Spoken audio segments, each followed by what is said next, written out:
Oh, binabangungot ka ata. Grabe yung panaginip ko, Brad. Ano panaginip mo? Ang weird nga eh. Hindi ko maalala kung nasan ako. Pero yung tanda ko, ang dumi nitong buong katawan ko.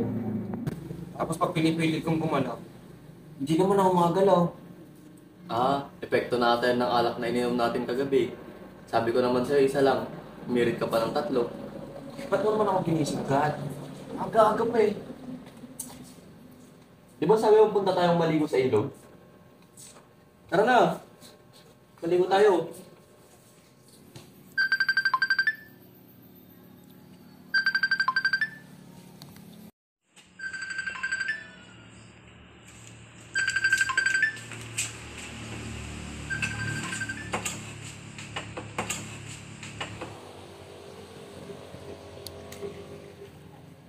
Hello, ma. Opo. Sige po.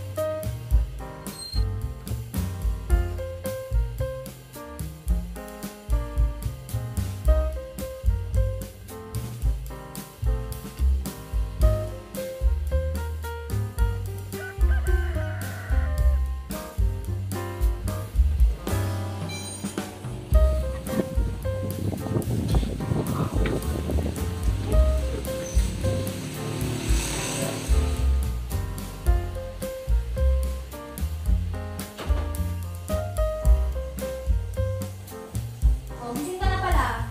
Mag-almusal ka na dyan. May tinapay dyan. Ay, hindi na po ba? Naliligo pa kasi kami ni ano, dyan doon sa talimuto. O sige, pero bago yan, magbugas ka muna ng pinggan. Ako na naman. Kakugas ko lang muna. Oo nga pala.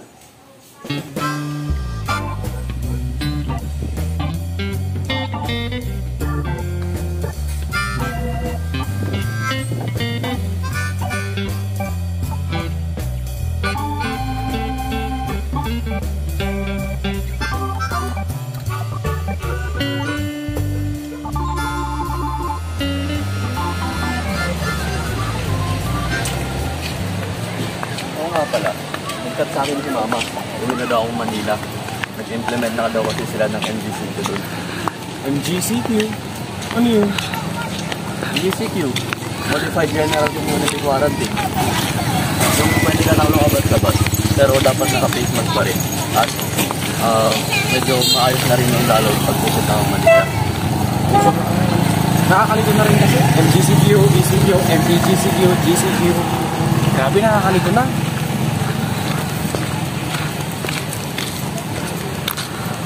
So, alis ko na pala talaga. Oo. Tsaka nagsasawa na rin ako sa pagmumukha mo. Araw-araw na tayo sa bahay eh. Grabe ka naman. Pero sa bagay, kasama naman tayo araw-araw. Pero, boy, namimiss ka na kita pag nawala ka. Tsaka miss ko na rin si mama. 8 months na rin siya nakakawala din doon eh. Oo nga, no? Pag sa tayo nakakalipat, halot puro wala kasi ano, pwedeng ginagawa natin sa bahay. Wala, tara maligo. O, sige, tara.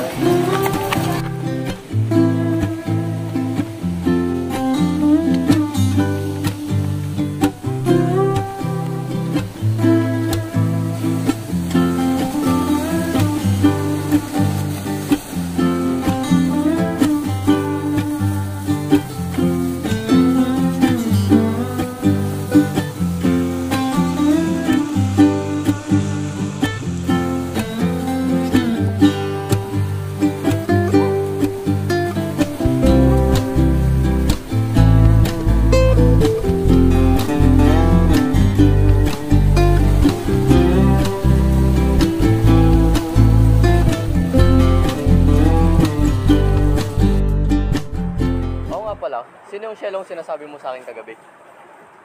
Shelo, anong pinagsasasabi mo? Si Shello, yung palagi mong kachat na ilang months na kayo pero parang manhid pa rin siya. Tapos sabi mo pa nga hindi pa siya nakamove on sa ex niya. Ha? May sinabi ba akong ganun? Kunyari ka pa. Sinabi mo nga sa akin na naghihintay ka ng perfect timing para i-confess yung feelings mo sa kanya eh. O na, gaya nga ng sinabi mo, siya si Shelo, yung kachat ko ngayong quarantine. Tapos siya rin kasi yung tao na pagsasabihan ko kung anong nangyari sa isang buong araw ko. Kaya pala puro cellphone ka eh.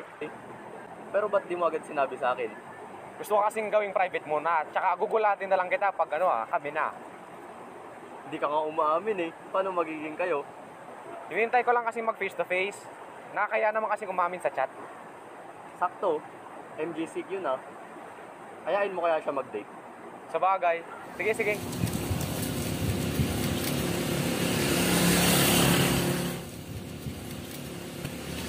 Sandali lang. Linggo pa bukas? Oo. Bukas din akong luluwas pa Manila. Sunduin ako ni Papa. Mag-iingat ka dun ha. Baliw-baliwan ka pa man dun. Kahit pa paano, maging masaya naman yung quarantine ko dahil sa mga pinagkagawa natin kalokohan. Salamat. Mag-iingat ka din palagi ha. Buwang ka pa man din. Sarap pa sanang tumira dito sa probinsya. Kaso kailangan ko na talagang umuwi kung saan ang totoong bahay ko. Gusto ng pamahalaan na mailagay na sa mas maluwag na Modified General Community Quarantine o MGCQ ang Metro Manila simula sa Hulyo 16.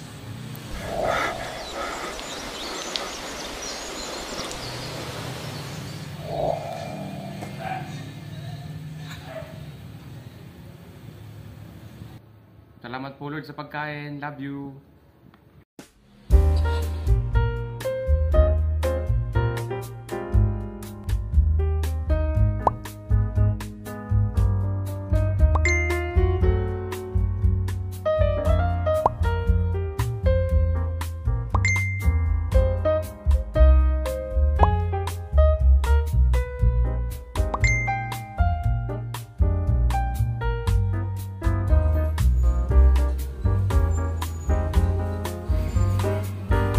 Hoy, puro ka cellphone.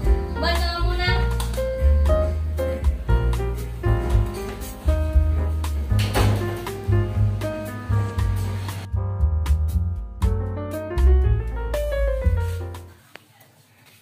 Teka, ko naman akong hinang yan ah.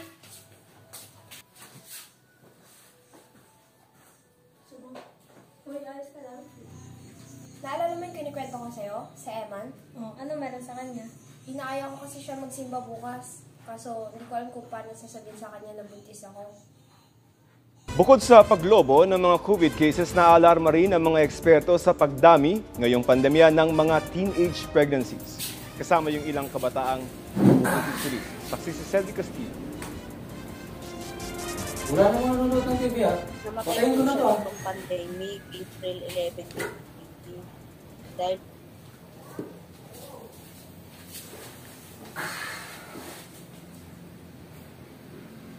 Oh, ba't parang masaya ka yata? Siyempre, magsisimba kami ni Shelo bukas eh. Ikaw? Magsisimba? Himala yata yan ha? Siyempre, sasamahan ko siya eh. Inimbitahan niya na ako. Tapos yung gusto nun sa lalaki, yung pala simba. Hindi magsisimba ka para lang magpahanga sa kanya. Eh ano naman, okay lang yun. Ang mahalaga, magkasama kami ni Shelo. Tsaka baka umamin na din ako sa kanya pagkatapos ng misa. Kaya pala, kailan ba yung huling simba mo? Matagal na no? Ewan ko, hindi ko na din maalala. Nung nakaraang Pasko siguro, nagsibang gabi kami ng mga klase ko dati. Nagkayayaan, tapos gusto ko rin ipagmayabang yung bagong damit. Ako nga rin eh. Hindi na rin ako halos makapagsimba simula nitong nagka-pandemic. Pero madalas naman ako nagsisimba dati. Pwede nga. Trip ko kasing makinig sa homily. Kaso yung ibang homily nakakaantok, pero yung iba naman nakaka-motivate at nakaka-inspire. Wow! Banal naman pala sa mo dyan. Grabe ka naman sa banal. Hindi naman porket nagsisimba, banal na agad. Sa totoo nga niyan, lahat ng makikita mong tao sa simbahan, lahat makasalanan. Makasalanan na nagsusumikap, magpakabuti at magpakabanal. Grabe, Lods, magiging pastor ka na. Ayoko na nga, makaalis na ako nito. Magre-ready pa ako para bukas. Okay, bahala ka.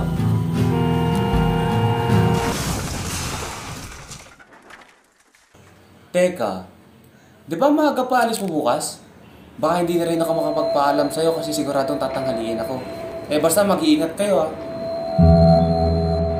Sige, salamat. ingat din pala sa lakad mo bukas. Tsaka good luck sa panliligaw mo kay Shelo. Chat mo na lang ako pag busted ka na, ha?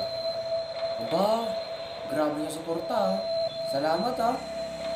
Sige na, basta babalitaan kita.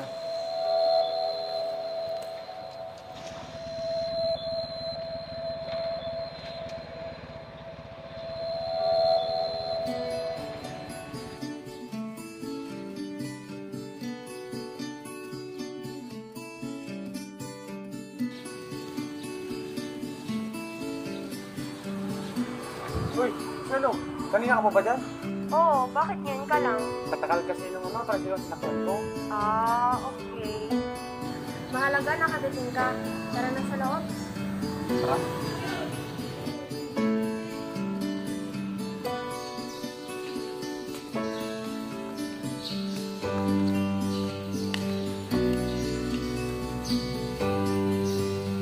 Sayang, hindi ko katabi si Shelo. Pero okay lang, nasa harap ko naman siya.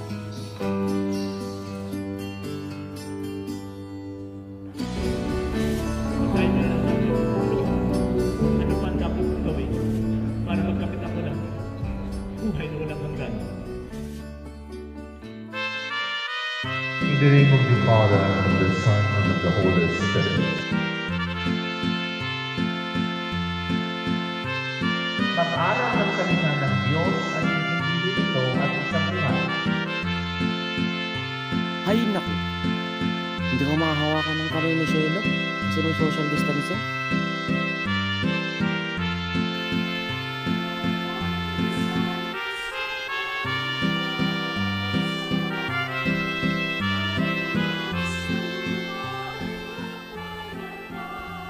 Shelo, ba't hindi ka nagkomunyo? Tagal ko na kasi hindi nakapagsimba eh. Ako rin naman tagal ko na rin hindi nakapagsimba. Ang alam ko, bawal tumanggap ng komunyon kapag ganun eh. Tsaka kapag naipon na natin mga kasalanan natin, tapos hindi tayo nakapagsimba, parang nakakaya naman tumanggap ng komunyon kapag ganun. Pero pwede naman kung gusto mo. Ah, ganun ba? So, kailan pwede magkumpisan? Hindi ko din alam eh. Pero dinidiscourage nila ang face-to-face activity. Kaya hindi na ako nakapagsimba.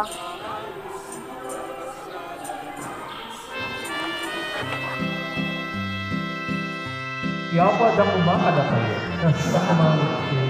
Bendisyonan na kayo kumatiman na kagaling na Diyos, sinaganti ang mga hindi anak, at Espiritu Santo. Amen. Napasat pinisan kayong hikapya kinayatan. Agyaman tayo sa Diyos. Maaari na pumunta dito sa unahan ng lahat ng mga nagnanais na mga umpisal. Uy, sakto, may kumpisal daw. Tara, mag-kumpisal tayo. Ha? Ah, kumpisal. Ano na nga dito? O sige, tara. Wala namang problema.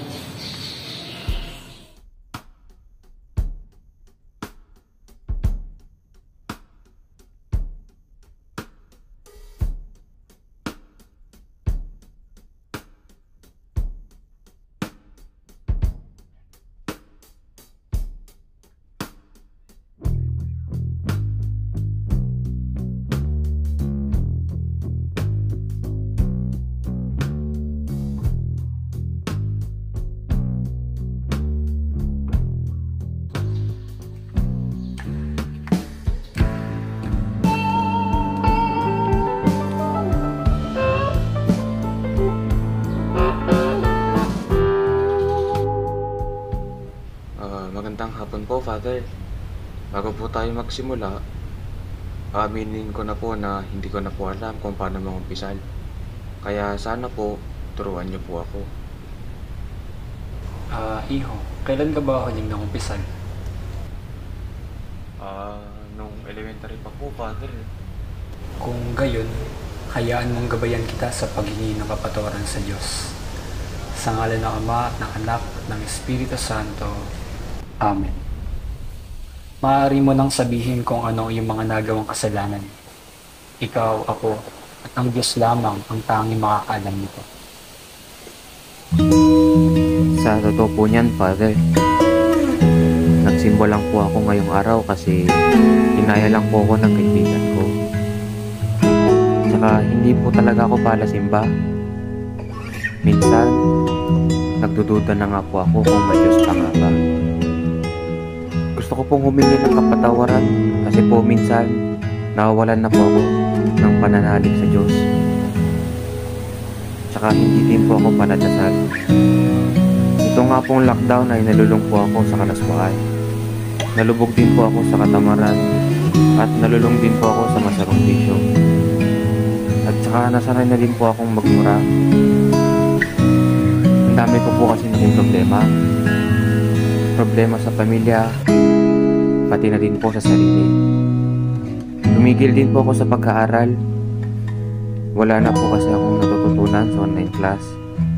At dahil po doon, lalo ko pong naramdaman na parang wala po akong silbi sa mundo. Sinubukan ko pa nga pong saktan ng sarili ko eh. Minsan, naiinggit din po ako sa ibang tao. Nagsisinungaling din po ako. Yung mga ganun po. Ngunit higit sa lahat ay pasalamatan natin ng Diyos sa biyayang ito ng pagkukumpisal, sapagkat napagsisihan mo ang iyong mga nagawang pagkakamali at pagkakasala. Ito ay dala ng kahinaan natin bilang isang tao. Hindi nagsasawa ang Diyos na mahalin ka. Patuloy ka niyang minamahal. Pasalamatan mo ang Diyos dahil sa mga pagsubok na iyong pinagdadaanan sa buhay, sapagkat nagkakaroon ka ng ugnayan at nakikibahagi ka sa kanyang paghihirap na pinagdaanan sa krus. Pandemya may ating ngayong pinagdaraanan, hindi dapat ito maging hadlang sa ating pagpupuri at pagpapasalamat sa Diyos. At bilang pagbabayad puri, dasalin mo mamaya pagkatapos nito ang tatlong Ama namin, tatlong Aba Ginoong Maria at tatlong Luwa na Hati. At ngayon, sabayan mo ako sa pagdarasal ng pagsisisi. Panginoon kong Jesucristo, Panginoon kong Jesucristo, ako'y nagkasala. Ako ay nagkasala Laban sa iyong kabutihang walang hanggan. Laban sa iyong kabutihang walang hanggan. Ako'y nagsisisi. Ako ay nagsisisi ng buong puso. Ng buong puso. Na hindi na muling magkakasala. Hindi na muling magkakasala. Sa tulong ng iyong mahal na grasya. Sa tulong ng iyong mahal na grasya. Amen. Amen. Magbagong buhay ka, humingi ng biyaya at ng grasya sa Diyos, muling magbalik loob sa Kanya. At ngayon, pinatatawad ka ng Diyos sa iyong mga pagkakasala, sa ngalan ng Ama at ng Anak at ng Espiritu Santo. Amen.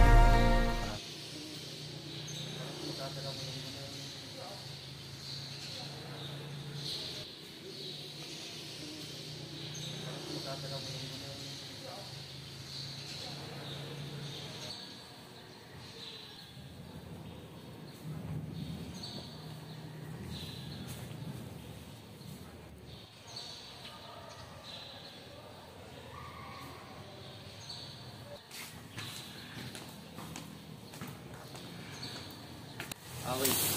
May pupuntahan ka pa ba? Wala na eh. Kung gano'n, pwede bang saan muna tayo? Surprise muna. Pwede naman. Tara. Tara. Ayun, nga. Salamat pala sa time and effort mo na sumama sa akin. Wala yun. Kung pwede nga lang, dito na tayo magsumbay eh. Pwede nga lang. Okay.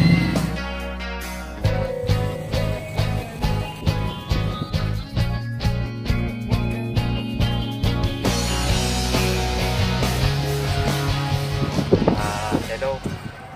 Ilang buwan na rin tayo magkausap. Araw-araw din naman yun. Tapos nakipagpuyatan din ako. Pero oras na rin. May pagtingin ako sa'yo. Pero okay lang kung hindi mo maramdaman yung nararamdaman ko. May gusto rin akong sabihin sa'yo. Eman, 2 weeks na akong buntis. Sorry.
Amen.